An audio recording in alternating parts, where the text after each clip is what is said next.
موسیٰ علیہ السلام جب شعیب علیہ السلام کی خدمت کر کے واپس آتے ہیں تو آپ طور سینا پہاڑ پر پہنچتے ہیں تو آپ کو ایک آگ نظر آتی ہے، تو آپ اپنی فیملی سے کہتے ہیں کہ آپ یہاں پہ رکیں، میں جا کے دیکھتا ہوں کہ کیا ماجرا ہے یا مجھے کوئی راستہ دکھانے والا نظر آ جائے۔ موسیٰ علیہ السلام اس پہاڑ کے قریب ہوتے ہیں تو اللہ تعالیٰ کی طرف سے آواز آتی ہے کہ موسیٰ میں تیرا رب ہوں، تو اپنے جوتے اتار دے اور اس پہاڑ سینا پر چڑھ جا۔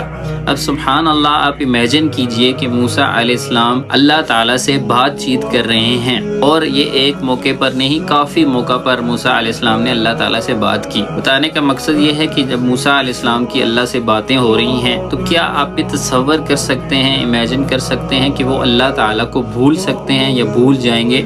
نہیں، ہرگز ایسا نہیں۔ لیکن اللہ تعالیٰ پھر بھی قرآن میں موسیٰ علیہ السلام کو مخاطب ہو کے کہتے ہیں کہ اقم الصلاۃ لذکری، اے موسیٰ علیہ السلام کھڑے ہو جاؤ، نماز پڑھو اور میرا ذکر کرو۔ کس کو کہا جا رہا ہے؟ جو اللہ تعالیٰ سے بات چیت کر رہا ہے ڈائریکٹ، یعنی کہ کوئی بھی فرشتہ درمیان میں نہیں ہی ہے، جو کبھی بھی اللہ کو بھولنے والا نہیں ہے، تصور میں نہیں آ سکتی۔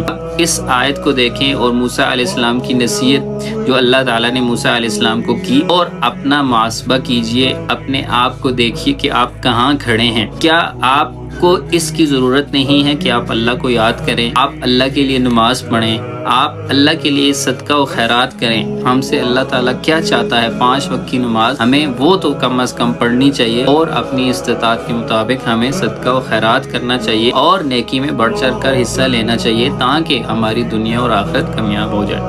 جزاک اللہ خیرا۔